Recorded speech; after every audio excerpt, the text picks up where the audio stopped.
Allez, on est de retour pour la seconde partie de l'émission avec toujours mes invités Christian Poyot, Dany Lang et Léonidas Kalogeropoulos. On va revenir en France après avoir beaucoup parlé de la puissance de l'impérialisme américain pour parler un peu du moral et des prévisions des chefs d'entreprise français, des défis qui leur attendent. C'est le baromètre Eurogroupe BFM Business et la Tribune Dimanche. C'était publié hier dans la Tribune Dimanche, qui est réalisé chaque début d'année sur les prévisions des dirigeants français, toutes tailles confondues d'ailleurs, des très grands groupes du CAC 40 jusqu'aux ETI et aux PME.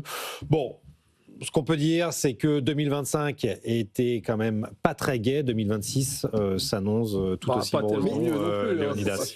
C'est très intéressant, votre baromètre.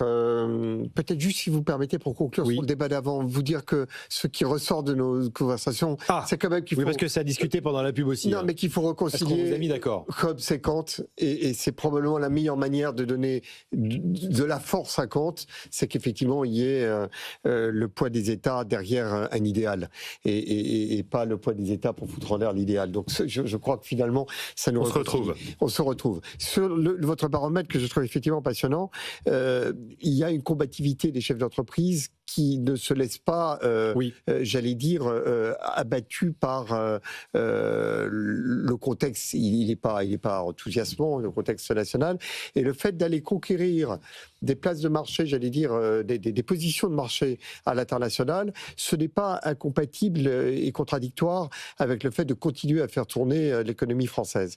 Il y a quand même énormément d'entreprises qui vivent de la fourniture de services à leurs succursales qui sont présentes ailleurs sur le territoire. Et donc aller chercher de la croissance ailleurs, tout en ne remettant pas en cause la R&D et la fabrication de biens sur le territoire national, c'est vraiment probablement, dans une période comme celle que nous vivons, la manière la plus pragmatique de continuer à être combatif et de faire venir de la croissance. Et la croissance que nous avons aujourd'hui, qui est quasiment de 1% en France, au regard du contexte qu'on vient de vivre, c'est spectaculaire. Je veux dire, on est en début d'année, il faut quand même dire aux chefs d'entreprise qu'ils sont l'espoir de la nation. Ils sont véritablement ce vers quoi il faut se tourner lorsque, au milieu du brouillard, on ne sait plus vers quel il y a une demande de l'opinion publique d'ailleurs, à ce que les dirigeants d'entreprise prennent davantage la parole. Vous avez vu à quel point, de surcroît, ils ont un bénéfice de confiance qui est extraordinaire dans notre pays, et je pense que ça appelle de leur part une responsabilité nouvelle pour participer à peu près à la totalité des débats publics et pas uniquement les débats fiscaux qui les concernent.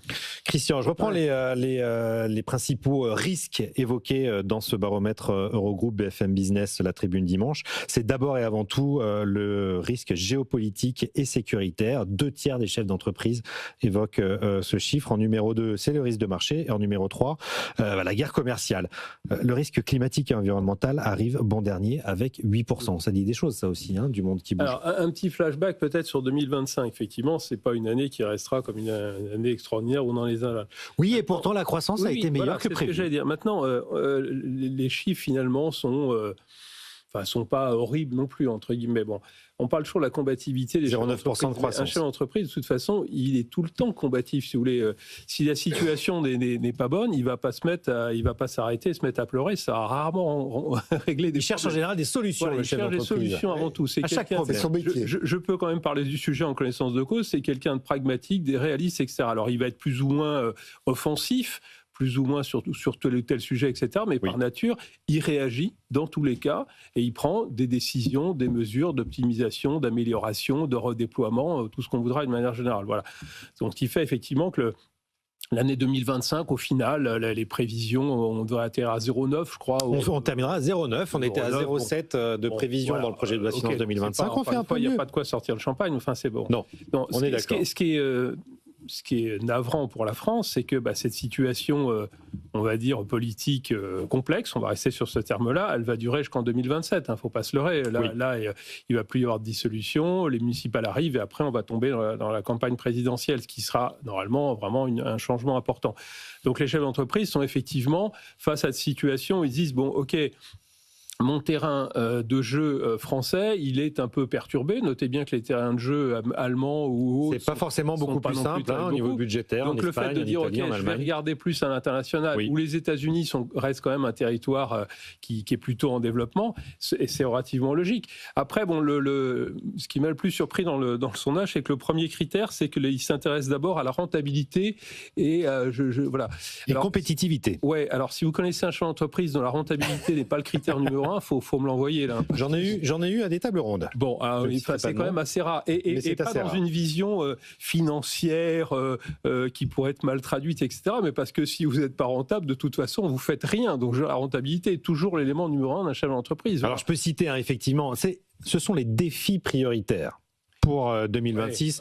Et pour ceux qui nous regardent en direct, vous avez le sondage en image, le tableau. Quels sont les défis prioritaires à relever en 2026 ? 83% effectivement répondent rentabilité et performance économique. La deuxième réponse, c'est le développement international, où on voit bien qu'effectivement, maintenant, les entrepreneurs regardent la croissance à l'international, parce qu'en France, ça reste quand même compliqué. Et le troisième défi le plus cité, à 52%, ce sont les ressources humaines et les compétences. Oui, donc il va y avoir une attitude, si on parle de manière très générale, en 2026 pour les chefs d'entreprise, toujours pareil, d'être combatif, de trouver des solutions et de réagir le mieux possible. Au passage, sur le côté international, ne lisons pas le fait qu'on est pénalisé fortement par le niveau de l'euro aussi. Hein. Les Chinois exportent beaucoup parce que le RMB s'est complètement cassé la gueule, et c'est pareil pour le dollar. Donc là, la politique européenne devrait quand même être un petit peu aussi infléchie par rapport à ça pour donner plus de dynamisme à nos exportations. Voilà. Oui, suivant les États-Unis peut-être. Le moral des chefs d'entreprise, qui est un propos très général, effectivement, il n'est pas au beau fixe. Il est toujours Comment pourrait-il l'être, Il est plutôt toujours dans une logique un peu, je ne vais pas dire défensive parce que c'est pas bon, mais prudente. Voilà, de dire ok, je vais continuer à investir, mais je vais bien réfléchir, puis je vais faire telle phase, puis après une autre, etc., etc. Mais les chefs d'entreprise vont rester combatifs en 2026 comme ils l'ont toujours été d'une manière générale. Et puis ils sont pessimistes pour la France, mais il y a de la croissance à l'international, donc ils se tournent vers les ressources de croissance ailleurs, puisque c'est pas dans notre pays. Dany Lang. Alors je suis avant tout un macroéconomiste, donc moi je vais prendre un peu de hauteur. Dites-nous tout. Et, bon, premièrement, Keynes l'avait clairement souligné, c'est toujours mon économiste préféré. Quand les chefs d'entreprise pensent que ça ne va pas aller bien, ils n'investissent pas. Et quand ils n'investissent pas, ils vont se dire j'ai eu raison de ne pas investir puisque ça ne va pas bien. Donc il y a un côté circulaire dans le raisonnement, et l'investissement, c'est quand même la composante la plus volatile du PIB. C'est à cause de l'investissement privé qui a des fluctuations économiques. Mais qui paradoxalement repart depuis 4 trimestres. Sur le autre aspect dans ce que vous avez dit qui est intéressant, je suis complètement d'accord avec vous sur les taux de change. La différence étant qu'en Chine et aux États-Unis, il y a une politique de change. Alors que dans la zone euro, il y a officiellement une politique de change qui est de la compétence du Conseil européen, c'est-à-dire des 27 chefs d'État et de gouvernement.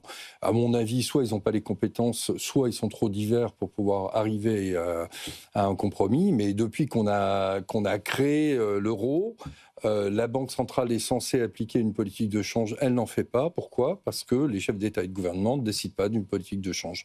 Parce qu'ils sont à 27, et parce qu'à 27, il y a des intérêts qui sont extrêmement divergents au plan macroéconomique. Donc voilà ce que moi je pouvais dire sur cette situation. À part ça, je n'ai pas grand-chose à dire, je suis avant tout macroéconomiste. Mais on vous pardonne d'être macroéconomiste, mais c'est vrai que vous dites que l'investissement, s'il est atone, c'est ça qui fait que le pessimisme devient ensuite justifié. Ah non, c'est parce qu'il y a du pessimisme que l'investissement est atone. Il y a un cadre fiscal aussi qui peut favoriser plus ou moins l'investissement dans le pays aussi. Il y a une telle inconnue dans on investit quand on a un peu de visibilité sur le contexte dans lequel on avance. Ce qui est spectaculaire, c'est que ça continue qu'on continue d'investir malgré tout. Mais ça se redresse trimestre après trimestre. Il y a une réalité que Christian Poyot connaît au moins autant que moi en côtoyant les chefs d'entreprise du MEDEF. Il y a un patriotisme qui est aujourd'hui caractéristique des chefs d'entreprise, qui est vraiment, ça aussi, paroxystique. Je ne sais pas si c'est un critère que vous explorez dans vos sondages, mais le fait est que jamais je n'ai entendu à ce point les chefs d'entreprise préoccupés par l'avenir de notre pays et de vouloir absolument trouver des solutions pour qu'on sorte de l'ornière. Et je trouve que c'est assez fabuleux, parce que lorsque parallèlement on voit des débats, on a l'impression que la politique est obstruée par un horizon à une semaine. Eh bien, les seuls qui voient loin aujourd'hui et qui voient l'avenir pour leurs enfants, pour la croissance, pour l'innovation dans notre pays, ce sont les entrepreneurs. Après, je veux dire, ce qui désole, pour rester dans un terme faible, les chefs d'entreprise, c'est le débat sur la fiscalité. Parce qu'il y a quand même eu une politique de l'offre qui est menée depuis 2016, puisque c'est ce qu'avait commencé à faire. Depuis 2014, le tournant, c'est même 2014, qui a été globalement positif. Je ne peux pas dire que tout est parfait, mais qui a été globalement positif, avec une diminution du poids des charges sur les entreprises. Et là, on voit bien qu'on est en train de retourner dans un débat, mais on l'a retourné depuis 2025. C'était 2015-2025. La surtaxe d'IS sur les grandes entreprises, on tape tout le temps sur les grandes entreprises, mais moi, je suis une ETI, je ne suis pas une grande entreprise, mais Micropole et le groupe Talent, nous sommes une grande ETI, ceci dit. Bon, mais donc la fiscalité qui pèse et qui semble devoir s'accélérer, c'est un délire total. Je veux dire, les impôts de production avaient commencé à être réduits, là la marche en avant est un petit peu stoppée. Donc ça, pour le coup, oui, ça stresse les chefs d'entreprise français qui se disent on va nous rajouter.